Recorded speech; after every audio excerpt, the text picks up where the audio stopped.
2024 was certainly a year for the history books, and an insane year deserves an equally insane stack of scary movies.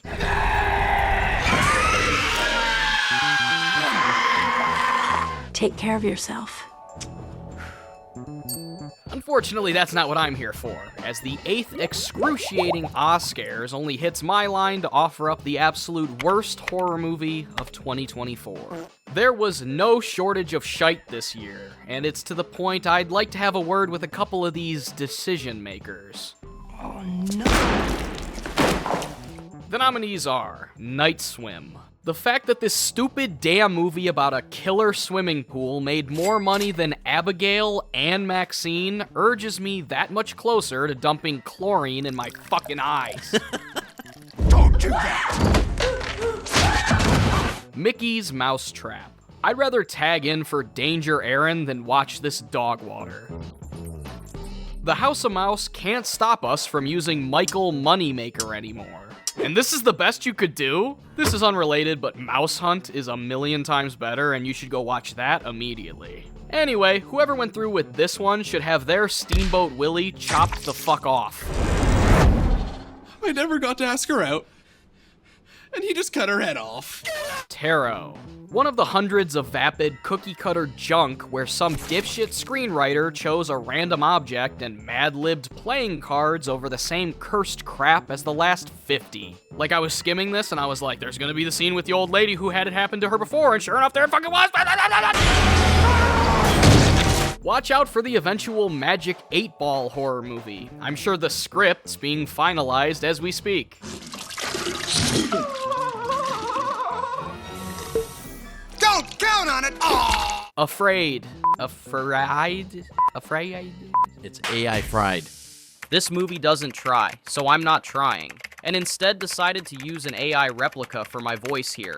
This fucking movie just steals the plot from Treehouse of Horror 12. Yep, a machine. The Crow. If Brandon Lee had lived long enough to see this, he'd have asked to have been shot twice.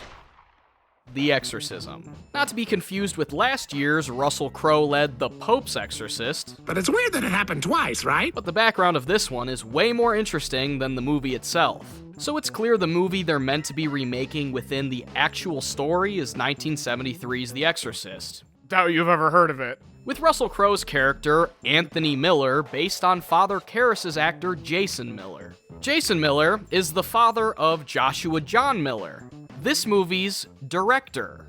So with that context, it's apparent he's pulling from his father's real-life experiences in this crummy, botched exorcism movie. It gets even stranger because The Exorcism was shot back in 2019 under the name The Georgetown Project, and then mysteriously shelved and delayed for years. Then, after his last religious romp was released, they did some additional filming and pooped out this incoherent mess in June. Be gone! So what does it all mean? I have no idea, but if you have any idea, be sure to hit me up or leave a note in the suggestion box. And this year's feathery and foul winner, with a W, Oh. the disrespectful, the uninspired, the released way too late after the fad was over, boring, cringy, lifeless, tonally incomprehensible, forced, forgettable fucking gunk is The Crow.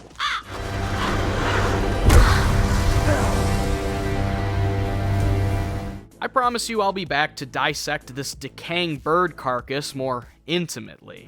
But for now, all I can say is the next time anybody involved with this movie has an idea this bad again, I'm stapling their fucking hands to their tacky black trench coats. It's not a jacket, it's a duster. Thank God Skarsgård flew over to playing horny vampires instead.